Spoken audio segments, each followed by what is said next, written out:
বিসমিল্লাহি ওয়াসসালাতু ওয়াসসালামু আলা রাসূলিল্লাহ ওয়া আলা আলিহি ওয়া সাহবিহি ওয়া মান ওয়ালা আম্মা বা'দ।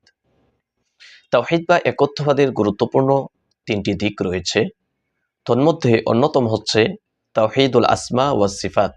কোরআন এবং সহিহ সুন্নাহয় আল্লাহ সুবহানাহু ওয়া তাআলার যতগুলো নাম এবং গুণবাচক নাম রয়েছে, সেই সকল নামগুলোকে কোনো ধরনের বিকৃতি, কাইফিয়ত, ধরন নির্ধারণ, তাসবিহ, সাদৃশ্যতা অবলম্বন করা ছাড়া সেভাবে বিশ্বাস করা এবং এই বিশ্বাস রাখা যে আল্লাহ সুবহানাহু ওয়া তাআলার সমস্ত পূর্ণতার গুণে গুণান্বিত, তার মধ্যে কোনো ধরনের অপূর্ণতা নেই।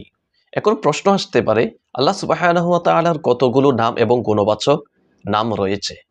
কোরআন সুন্নাহয় কোথাও আল্লাহ সুবহানাহু ওয়া তাআলার কতগুলো নাম রয়েছে, আল্লাহ সুবহানাহু ওয়া তাআলার কতগুলো সিফাত রয়েছে, সুস্পষ্টভাবে কোথাও বর্ণিত হয়নি। বরং আমরা যদি হাদিস তালাশ করি তাহলে দেখতে পাই, স্বয়ং নবী করিম সাল্লাল্লাহু আলাইহি ওয়াসাল্লামের বক্তব্য থেকে বোঝা যায় যে আল্লাহ সুবহানাহু ওয়া তাআলার কতগুলো নাম রয়েছে সেটি আল্লাহ তাআলা ব্যতীত কেউই জানতেন না। মুসনাদে আহমদের 3712 নম্বর হাদিস এবং সহিহ ইবনে হিব্বানের 972 নম্বর হাদিসে নবী করিম সাল্লাল্লাহু আলাইহি ওয়াসাল্লাম আল্লাহ সুবহানাহু ওয়া তাআলার কাছে একটি দোয়া করেছিলেন। সেই দোয়ার ভাষ্য ছিল এরকম: আসআলুকা বিকুল্লি ইসমিন হুয়া লাকা সাম্মাইতা বিহি নাফসিক আও আল্লামতাহু আহাদাম মিন খালকিক আও আনজালতাহু ফি কিতাবিক আও ইস্তাসারতা বিহি ফি ইলমিল গায়ব ইনদাক আন তাজআলাল কুরআনা রাবিআ কলবি। নবী করিম সাল্লাল্লাহু আলাইহি ওয়াসাল্লাম বলছেন, আমি আপনার কাছে আপনার ওই সকল নামের ওসিলায় চাই যে সকল নাম আপনি নিজের জন্য রেখেছেন। সেই নামগুলো হয়তো আপনি কাউকে শিক্ষা দিয়েছেন, অথবা আসমানি কোনো কিতাবে নাজিল করেছেন, অথবা না আসমানি কোনো কিতাবে নাজিল করেছেন আর না কাউকে শিক্ষা দিয়েছেন, বরং সেই নামগুলো আপনি আপনার ইলমুল গায়েবের মধ্যে সংরক্ষিত করে রেখেছেন। ইমাম বাইহাকি রহিমাহুল্লাহর আরেকটি বিখ্যাত কিতাব আল আসমা ওয়াস সিফাতের 9 নম্বর হাদিসে এসেছে, উম্মুল মুমিনিন হযরত আয়েশা রাদিয়াল্লাহু তাআলা আনহা নবী করিম সাল্লাল্লাহু আলাইহি ওয়াসাল্লামকে বলছেন, হে নবী, আমাকে এমন একটি দোয়া শিক্ষা দেন যে দোয়ার মাধ্যমে আমি দোয়া করলে আল্লাহ সুবহানাহু ওয়া তাআলা অবশ্যই কবুল করবেন। নবী করিম সাল্লাল্লাহু আলাইহি ওয়াসাল্লাম তাকে নির্দেশ দিলেন, তুমি ভালো করে 2 রাকাত নামাজ আদায় করে আমাকে শুনিয়ে শুনিয়ে আল্লাহ সুবহানাহু ওয়া তাআলার কাছে দোয়া করবে। তখন আয়েশা রাদিয়াল্লাহু তাআলা আনহা দোয়া করছিলেন, আল্লাহুম্মা ইন্নী আসআলুকা বিজামিই আসমাইকাল হুসনা মা আলিমনা মিনহা ওয়া মা লাম না'লাম। হে আল্লাহ, আপনার কাছে আমি চাই আপনার সমস্ত আসমাউল হুসনার উসিলা দিয়ে, যে আসমাউল হুসনা হয়তো আমরা জানি কিংবা আমরা জানি না। এ সকল হাদিস থেকে সুস্পষ্টভাবে বোঝা যাচ্ছে যে আল্লাহ সুবহানাহু ওয়া তাআলার কতগুলো নাম রয়েছে, আল আসমা ওয়াস সিফাত কতগুলো আছে, সেই বিষয়টি উম্মতের কারো জানা ছিল না। এ সকল হাদিসের আলোকেই ইবনুল কাইয়িম জাওজিয়া রাহিমাহুল্লাহ বলছেন, আল্লাহ সুবহানাহু ওয়া তাআলার নামগুলো 3 ভাগে বিভক্ত।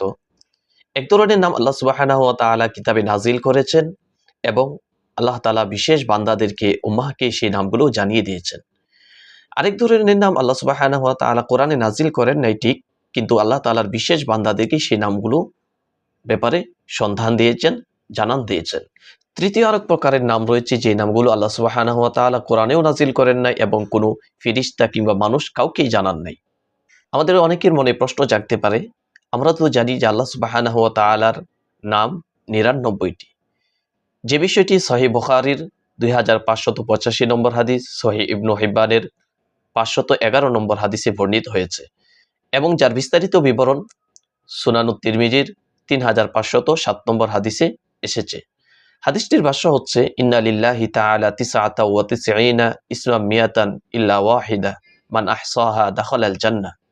আল্লাহ সুবহানাহু ওয়া তাআলার 99টি নাম রয়েছে, যে বা যারা সেই নামগুলোকে সংরক্ষণ করবে, মুখস্থ করবে, আল্লাহ রাব্বুল আলামিন তাকে জান্নাতে প্রবেশ করাবেন। এই হাদিসের ব্যাখ্যায় ইমাম বাইহাকি রাহিমাহুল্লাহ তার বিখ্যাত কিতাব আল আসমা ওয়াস সিফাতে বলেছেন, লাইসা ফি কওলিন নবী সাল্লাল্লাহু আলাইহি ওয়াসাল্লাম লিল্লাহি তিসআতু ওয়া তিসউনা ইসমান নাফিয়ুন গায়রাহা।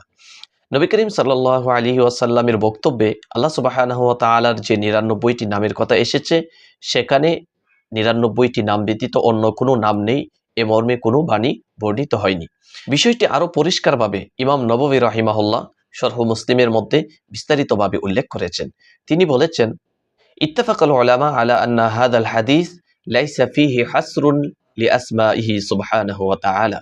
সমস্ত উলামায়ে কেরাম এ ব্যাপারে একমত যে এই হাদিসের মধ্যে আল্লাহ সুবহানাহু ওয়া তাআলার নাম শুধুই ৯৯টি একথা বর্ণিত হয়নি, একথা বলা হয়নি, বরং এই হাদিসের উদ্দেশ্য হচ্ছে ইন্নামা মাকসুদু হাদাল হাদিস আন্না হাদিহি তিসআতা ওয়া তিসঈন মান আহসাহা দাখালাল জান্নাহ।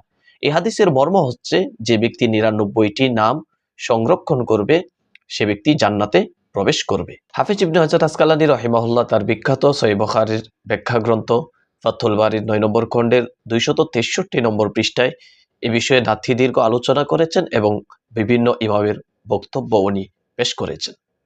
আমরা কোরআন সুন্নাহ অনুসন্ধান করে এমন কিছু নাম পাই যে নামগুলো ৯৯ নামের তালিকায় নেই, অথচ আমরা সবাই জানি সেগুলো আল্লাহ তাআলার নাম। এখানে আমরা কিছু নামের তালিকা পেশ করছি। আর রব, আল হান্নান, আল মান্নান, আল কাফি, আশ শাফি, আত-তাইয়িব, আস-সাইয়্যিদ, আল আকরাম, আল আ'লা, আল কাদির, আন নাসির, আল জামিল, আল মালিক।